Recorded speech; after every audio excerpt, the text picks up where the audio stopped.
Syria rejoins the Arab League? Watch this space.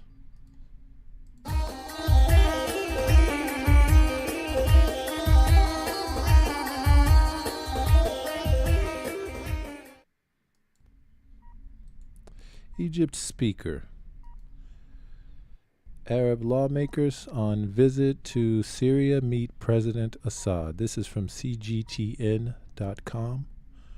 Egypt's Parliament Speaker Hanafi Jabali headed a Mideast delegation Sunday on visit to Syria and met with President Bashar Assad. Jabali, upon his arrival at Damascus International Airport, said the visit is to show support to Syria's leadership, government, and people in the aftermath of the earthquake in early February. It's the first visit from a senior Egyptian official to Syria since 2011. Syria was suspended from its Arab League membership in November 2011, following the eruption of the Syrian crisis in March of the same year. At that time, many Arab countries cut ties with Syrian government over its conduct in dealing with protesters. And from Press TV,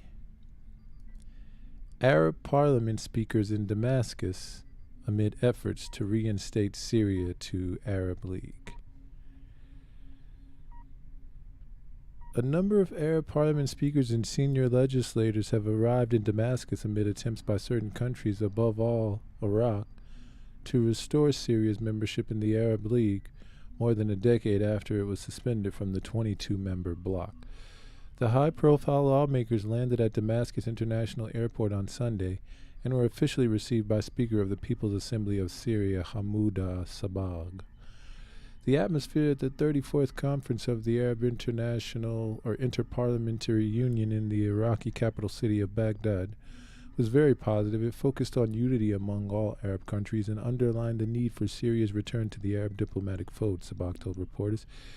He added that the visit also stresses the fact that Syria lies at the heart of any joint Arab action to confront current challenges and crises. Calls to reinstate Syria to the Arab League are once again renewed after it had been suspended from the League following the start of the country's foreign-sponsored conflict in 2011. For his part, Speaker of Egypt's House of Representatives Hanafi el-Jabali, we're here in Damascus to show our support for the brotherly nation of Syria and demonstrate our solidarity with it in the aftermath of the devastating February 6 earthquake. We're the same soul. We stand by Syrians during the current difficult situation, Jabali noted. On Saturday, Speaker of the Iraqi Council of Representatives Mohammed al-Halbousi called upon all Arab countries, both at parliamentary and state levels, to adopt a final decision on Syria's return to the Arab diplomatic fold.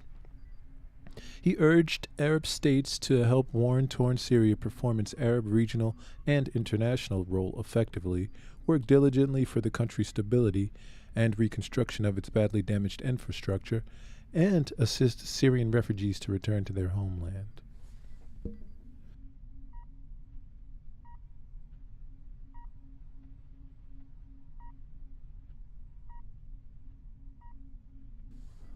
Syria is facing a difficult situation in the aftermath of February 6 devastating earthquake, which claimed thousands of lives and caused severe damage to public and private properties.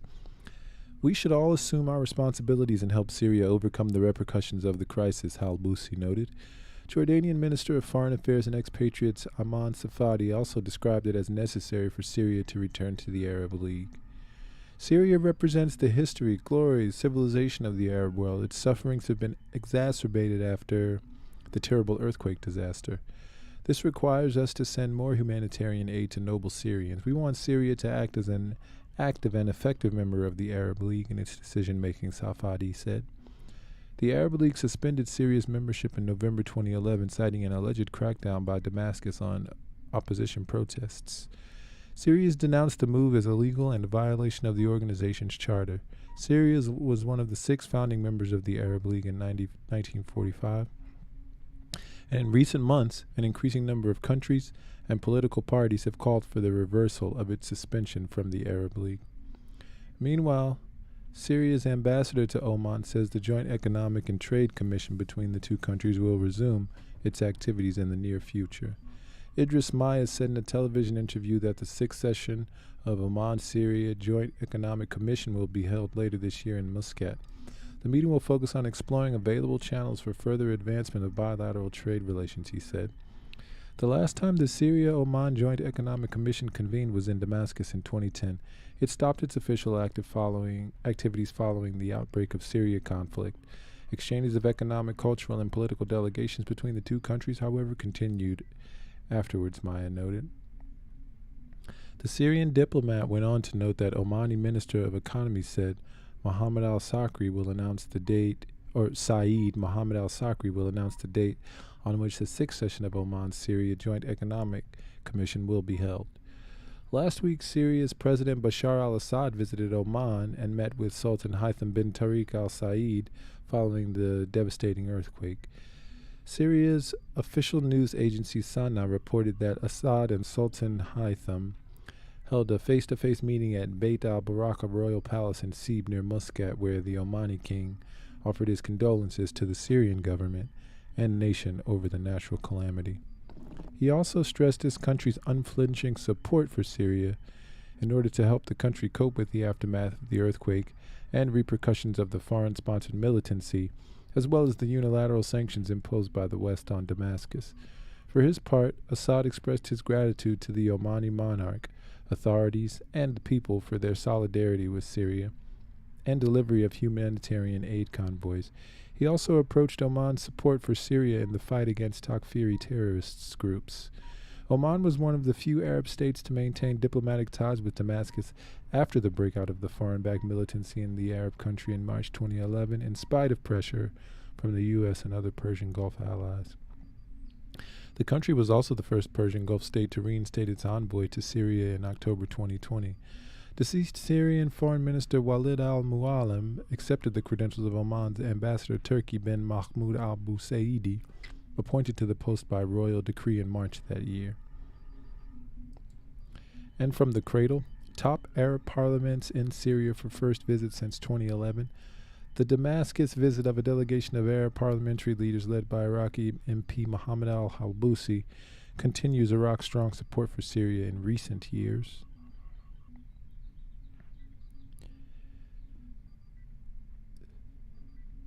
The president of the Iraqi parliament, Mohammed al-Halbusi, led a delegation of the Union of Arab Parliaments to Syria, along with a number of other Arab parliamentary leaders, to express support for the Syrian people, RT reported on 26 February. This marks the first visit since 2011, when Syria was suspended from the Arab League in Cairo under allegations of human rights abuses during crackdowns on protests. The parliamentary leaders who were participating in the 34th Union of Arab Parliaments conference in Baghdad began arriving at the Damascus airport on Sunday. Iraqi MP Halbusi announced the formation of the delegation yesterday at the conference. During his speech at the conference, Halbusi called for all Arab countries to adopt a lasting decision to return Syria to the Arab fold, to play their Arab and regional and international role effectively, to work seriously for Syria's stability and the rehabilitation of its infrastructure, and for the return of the Syrian refugees to their homeland. Halbusi said in a statement that Syria has, in recent days, experienced difficult circumstances due to the destructive earthquake that caused massive damage and loss of life and wealth. And this obligates us all to continue to provide support and assistance to mitigate the repercussions of the crisis and its difficult effects. Mohammed al-Halbusi is a Sunni politician from the town of Garma in Anbar province, where he also served a term as governor in 2017. Halbusi's efforts to end Syria's international isolation continues Baghdad's strong support for Damascus in recent years, including during the Syrian government's effort to defeat the foreign-backed Salafist insurgency, which included various al-Qaeda-affiliated groups between 2011 and 2018. This support resulted in strong criticism of the Iraqi government by regional and international powers.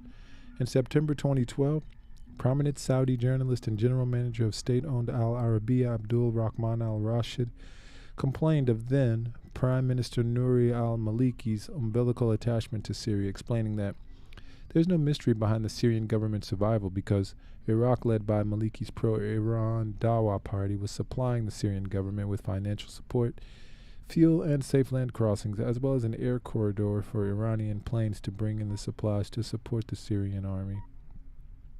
The Financial Times later reported that then Saudi Foreign Minister Prince Saud al Faisal had acknowledged to U.S. Secretary of State John Kerry after the fall of Mosul in 2014 that Saudi Arabia had been supporting ISIS to counter Washington's support for Maliki's Dawa party. By 2014, officials in President Barack Obama's White House also turned against Maliki and Dawa, however, in part due to their support for the Syrian government. A Rand Corporation study noted that the U.S.-Iraqi relationship had become strained because of the willingness of the Maliki government to facilitate Iranian support to the Assad regime despite significant American opposition. With ISIS threatening to take Baghdad after Mosul fell, the Obama administration refused to provide military help to the Iraqi government to stave off the extremist group's advances.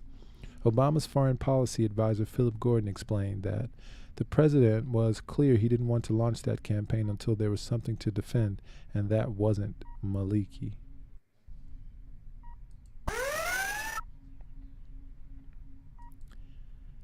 And from EnglishAlmanar.com, LB, Arab parliaments flock to Damascus in bid to restore Syria's Arab League membership.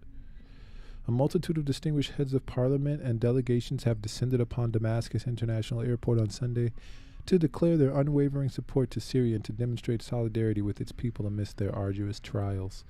Syrian President Bashar al-Assad welcomed the delegation from the Arab Interparliamentary Union, highlighting the significance of their visit to Syria amid difficult circumstances. The delegation's visit serves as a symbol of support for the Syrian people who've been facing the impact of a terrorist war and the aftermath of an earthquake, Assad stressed. Iranian colleague tweeted, "The U.S. invested billions in weapons training and facilitating the movement of extremist and economic warfare to isolate Syria from the rest of the region, so this news must be hard to swallow for those still obsessed with regime change."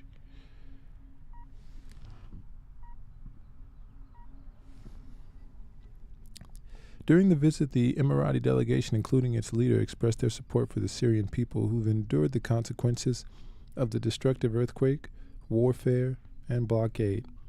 They convened the Emirati people's affection, or they conveyed the Emirati people's affection for Syria and their solidarity with its citizens. President al-Assad acknowledged the United Arab Emirates' stance and its valuable support for the Syrian people during this challenging period. He specifically mentioned their aid in the form of rescue teams and essential equipment, which have been instrumental in the rescue and relief efforts. At the recently held 34th Conference of Arab Interparliamentary Union in Baghdad, a decision was made to dispatch a high-level delegation of parliamentary heads to visit Syria and reaffirm their solidarity with it.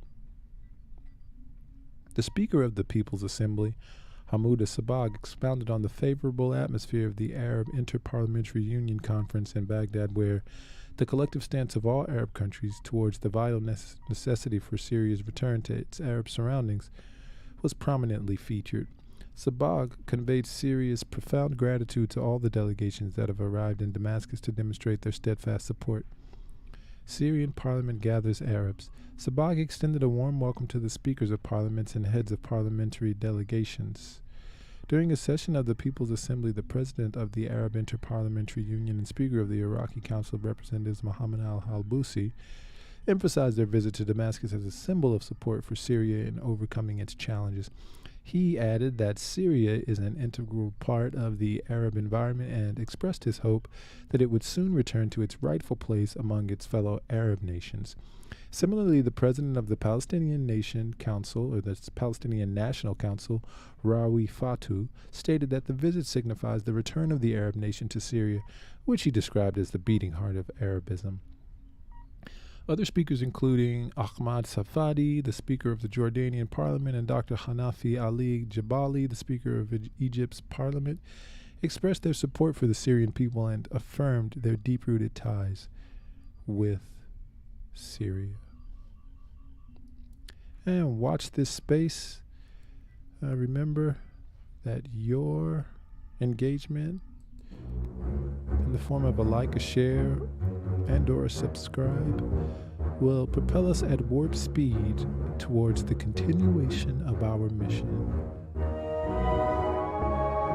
our mission is to truthfully go where no news will have been gone before